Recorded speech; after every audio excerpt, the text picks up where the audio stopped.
জামুরিয়ায় ইস্পাত কারখানায় ভয়াবহ বিস্ফোরণ, সেই ছবি আপনারা দেখতে পাচ্ছেন। কারখানার ভাটিতে বিস্ফোরণের খবর মেলে। ভাটিতে বিস্ফোরণে জখম হয়েছেন একাধিক শ্রমিক। তারা কাজ করছিলেন, সেই মুহূর্তেই বিস্ফোরণের শব্দে কেঁপে ওঠে কারখানা এবং ভাটিতে বিস্ফোরণ ঘটে। জখম হয়েছেন একাধিক শ্রমিক। বিস্ফোরণের শব্দে কেঁপে ওঠে কারখানা, সেই মুহূর্তের ছবি আপনাদের সামনে। দাউ দাউ করে জ্বলছে জামুরিয়ার ইস্পাত কারখানা। ভিতরে একাধিক জিনিসপত্র মজুদ ছিল। দ্রুতই আগুন ছড়িয়ে পড়ে। ইস্পাত কারখানায় ভয়াবহ অগ্নিকাণ্ডের খবর আসছে। ভাটিতে বিস্ফোরণে জখম একাধিক শ্রমিক। সেই মুহূর্তে ছবি আপনাদের সামনে। জামুরিয়ার ঘটনায় চাঞ্চল্য ছড়িয়েছে। জামুরিয়ার একটি বেসরকারি কারখানা বলে জানা যাচ্ছে, সেখানেই দুর্ঘটনা। একাধিক শ্রমিকের জখম, সেই খবর পাওয়া যাচ্ছে। ইস্পাত কারখানা এটি, সেই ইস্পাত কারখানায় ভয়াবহ বিস্ফোরণ ঘটে যায়। বিকট শব্দে কেঁপে ওঠে 1 কিলোমিটার তারও বেশি এলাকা। আতঙ্কিত হয়ে পড়েছেন এলাকার মানুষজন। কি জানাচ্ছেন এই ঘটনায়, শুনুন। বিশাল বড় ব্লাস্ট, ভাটি ব্লাস্ট হয়েছে। আমরা মোটামুটি 1 কিলোমিটার 1.5 কিলোমিটার দূর থেকে বিশাল আওয়াজ হয়।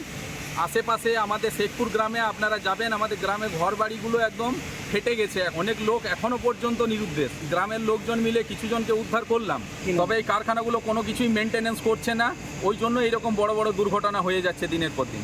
আমরা দাবি রাখছি যেন এই কারখানাগুলো, এত মানুষ যখন কাজ করছে, কারখানাগুলো সমস্ত কিছু মেনটেনেন্স করে, সব কিছু করে। এই কারখানায় যে এত মানুষের ক্ষয়ক্ষতি হলো, এত মানুষজনের যে হয়েছে, পরিবার যেন সম্পূর্ণ ক্ষতিপূরণ পায়। এমনকি আশেপাশে যে ঘর বাড়িগুলো ভেঙে গেছে, সেইগুলোরও যেন কোনো ব্যবস্থা করে প্রশাসন।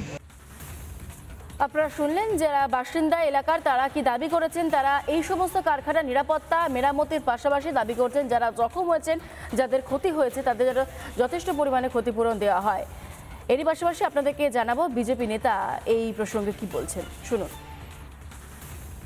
সব থেকে আশ্চর্যের কথা হচ্ছে, দেখুন ফ্যাক্টরিগুলো চলছে, আজকে এত বড় ঘটনা হওয়ার পর মালিক ছেড়ে দিন, ম্যানেজমেন্ট সিকিউরিটি গার্ড পর্যন্ত নেই যে যার সঙ্গে কথা বলে পত্রগুলো চলছে সেগুলো বন্ধ করা, কোনো বন্দোবস্ত নেই। মানে একদম দায়িত্বহীন, জ্ঞানহীন মালিকও বলুন বা তাদের যারা স্টাফ রয়েছে তারা একদম আছে। নিরাপত্তা যে সময় মাটিতে যারা এখানে নিরাপত্তা কোথায়? নিরাপত্তা বলে কিছু নেই। আজ 15 বছর যে টিএমসির আমলে যে জঙ্গল রাজ চলছিল, নিরাপত্তা কোথায়? শ্রমিকদের স্বার্থ দেখাই হয়নি। নানা ধরনের কন্টেন্ট দেখার জন্য লাইক করুন, শেয়ার করুন আমাদের ফেসবুক পেজ, সাবস্ক্রাইব করুন আমাদের ইউটিউব চ্যানেল।